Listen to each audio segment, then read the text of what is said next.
ALGS Split 2 playoffs finally has been announced, and the location is quite interesting. I think a lot of people are happy with the country, but many are not happy with the city. However, we also got some exciting news to talk about. Well, I don't know if you would say exciting, but interesting stuff to say the least, with roster updates going into some of these LAN events, and also your final day of your ALGS round of, regular season games are coming up for North America and EMEA. So let's dive in and discuss how this patch has updated some of this, legend meta situations, and also the roster updates and also the LAN. So firstly, Apex had put out that the Split 2 playoffs are set. August 29th, September 1st, 40 teams across the entire world are going to be coming to play. And the Germany thing is cool. I think a lot of people saw this. Nasky had talked about this a long time ago, and people had also kind of said, hey, we've heard rumor on the, word on the street is that Germany will be Split 2 playoffs. Maybe you'll have like a Vegas, champs, or, some people thought Japan. I don't really know what's going to happen, either Japan or Vegas or something. Regardless, that's for champs. For Split 2 playoffs, though, we all kind of knew it was Germany. And the city, however, doesn't seem to be a fan favorite. Mannheim SAP Arena has not had the warmest of welcomes in the comments. They're all happy that it's in Germany, but not many are happy that it's in that city. Nasky obviously throwing like, what an amazing city. I think Raven had said the same thing. Like, many are just like, this definitely is not the best place you should have hosted it. I think it kind of goes back to the original thing they had in London last year, right? Like, you have such an amazing, city, London. You have such an amazing country, United Kingdom, to play this tournament in, and to not have it in a better arena or not have it in a better location or area. The Copperbox Arena, I think there was some like crime stuff going on with some of the pro players, and even in LA, I think like a Monsoon or something got shot at, or like it was crazy stuff. The last two LANs that we've had, one in London, one in California, just hasn't had the best location, it seems, when it comes to, I guess, just safety. I don't really know. Maybe we just need to go back to Poland. Honestly, Poland LAN was such a good one. But, maybe there was even drama there I'm not aware of. But also, as we look into this, you got TSM commenting down below, time to add another country to our list of LAN wins. Everybody's got their eyes on TSM. Everybody's got their eyes on Falcons Esports. And, even some of our other super team conversations like SSG. Well, SSG is actually going to be making a change. According to Dan, he was their strategic coach and analyst. He is actually going to be parting ways with this team, and he comes out to say he is looking for a team for the remainder of year 4 and beyond. As a coach / analyst, feel free to reach out via DMs on Discord or on Discord if interested. Unfortunate, because I felt like SSG was, definitely going in somewhat of a right direction. But I guess at the end of the day, if they feel like they can increase their super team strength to another super duper team, then of course they might want to do this. But Keanu also asking, like, why would they be making a coaching change while being like second place overall? So some people were very like confused by what was going on here. Obviously, some of like Dig Vibes and Leo the Lion, a lot of people were like, what's going on here? But a lot of these pro players, ex-pros, or coaches are all vouching for Dan. Obviously, Dan is the man, and I hope the best for him. And we'll see more developments come over the next couple of days and weeks as teams make more announcements as well. Also, since the latest patch, we've had many come out with new legend metas, and I found this one to be very interesting because we're seeing some weird stuff. Let's talk about it. Zach comes out to say if we could solve this Havoc Flatline secondary meta and patch the Fuse evac ult, we could be in the golden days. So what's been the trend so far when it comes to some of these legend metas? Well, you are seeing a heavy hitting Bangalore, Seer as the top two. Seer has been very, very prominent, and I think this is interesting because they're not actually seemingly as upset with the Seer meta as what they were, years ago, right? When Seer was back in ALGS year 2 and Watson was going crazy with Seer, or his Watson, I should say, not Watson the legend, but it seems like it was very problematic. Nobody really liked that meta. However, this time it is like, it is Seer at the end of the day, but it doesn't seem to be as controversial as what it used to be. Seer and Bangalore definitely in some of the highest positions here. Watson with a 10%.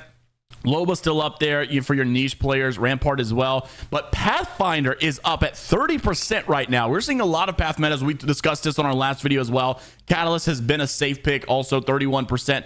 Fuse is still up there with 30%, but I think it's mostly because of the, not mostly because, but I think the evac thing definitely keeps him up in that 30%. I think if the evac thing wasn't there, it would probably be more like 20% or so, maybe even less.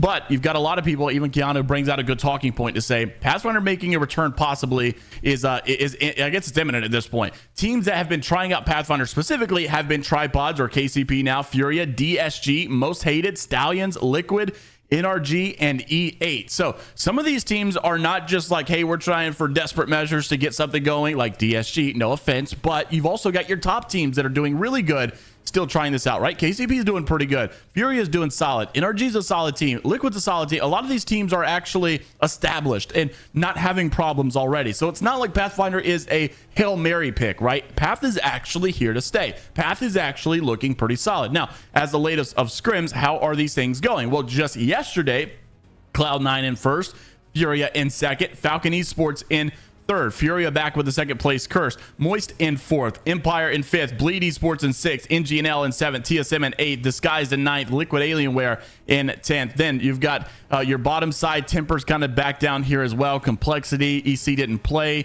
The list goes on as well. Then you have your second block go on. Falcons Esports in first, Not Moist in second. And we're back again with Moist Esports in the top three. Moist Esports in fourth before. They are so good at scrims, and I don't know why we can't get this same exact I don't know why we can't get the same exact measure here inside the Pro League itself. But SSG in the top four, Most Hated in fifth, Oxygen in sixth, Elevate, Pioneers, Weave, and Cloud9 in that top 10. So, Furia coming out unacceptable, because the second place is just, why are we not getting second? I mean, we cannot be affording to get third or first. If we don't lock in the second place curse, then we're not Furia at the end of the day. Also, with the new patch, we've also got some updates on ring placements. This is actually looking better, because if you were not familiar with the drama that we were having weeks ago, all of these rings were basically just ending on the north side of the map, and we're not really sure why this was happening, other than the fact that many had called out that there were no endings whatsoever in lava territory. So like, you were seeing none over here in Lava Siphon by the lava,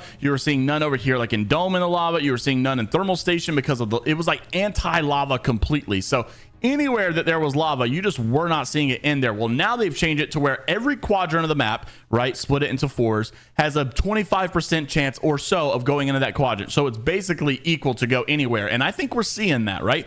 Probably a little bit more on the south side, because there are a lot of endings coming right here outside of Lava Siphon and going to the little granny's house over here on the side in between Geyser and such, and then also down here by the tree and in between Harvester. So you are seeing a lot of south ending rings here. But the trade-off here is, while you are seeing a lot of these south side endings, they're mostly compacted into, mod and stack, or more so stacks. The Lava Siphon outskirts between Geyser and then the tree Harvester. As with the north side of the map, you're seeing them very spread out. You've got some over here in Overlook, you've got some in Fragment, Monument, some in the top of Survey, you've got some over here at Skyhook East, some at Skyhook West, some all the way over here at Mirage. Like, they're kind of all over the place instead of just compacted into these POIs. And honestly, if you're a south side, I almost think this is a problem. Why are we having so many ending right here? Like, it's almost a very good chance that it's going to end Lava Siphon or Tree or something. So really big POIs, I guess, to be picking if you want to use these statistics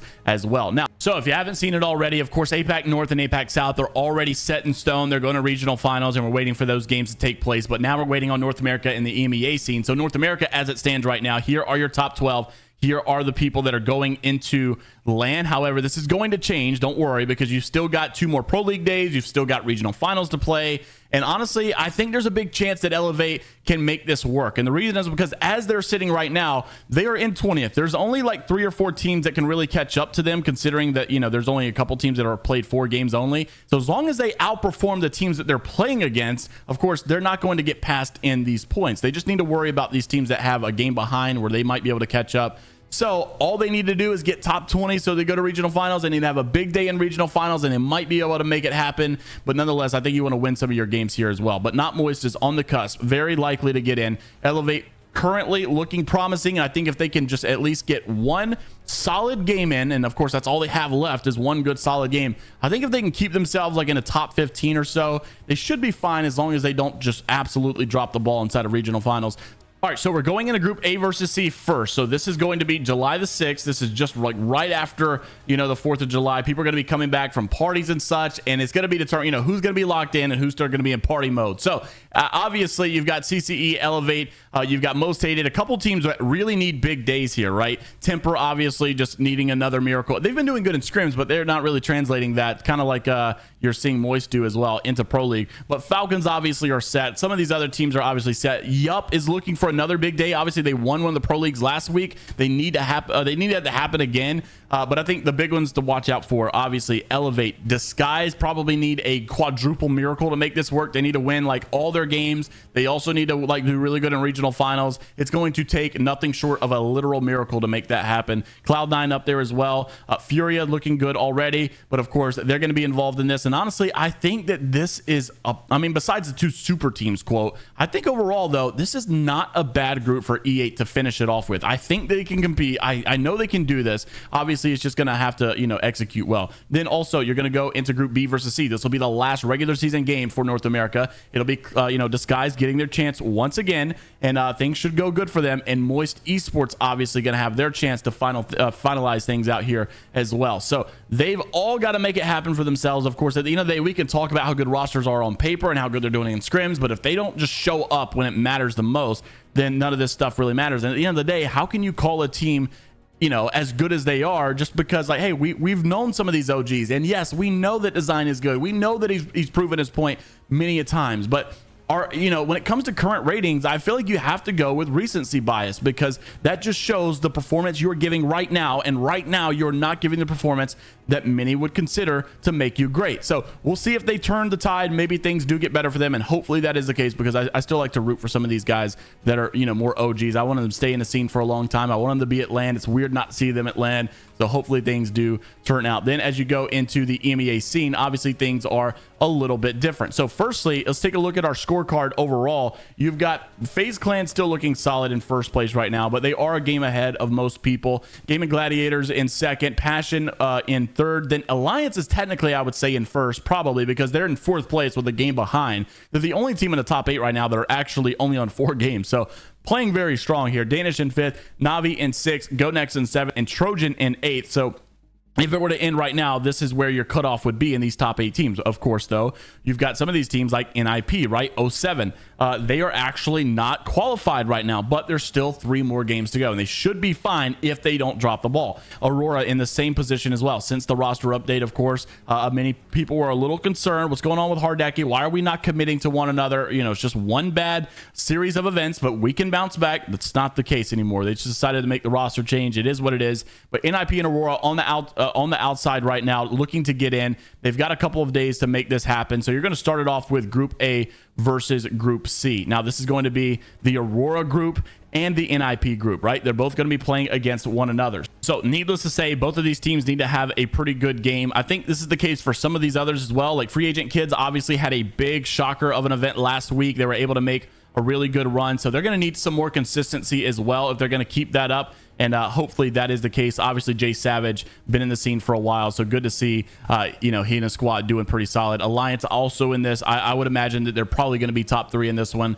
Then also going into Group B versus C. This is where you'll see NIP get to go back to back, so they should theoretically have the better luck of the draw, if you will. However, they should more than likely just be qualified for top 20 to go into regional finals.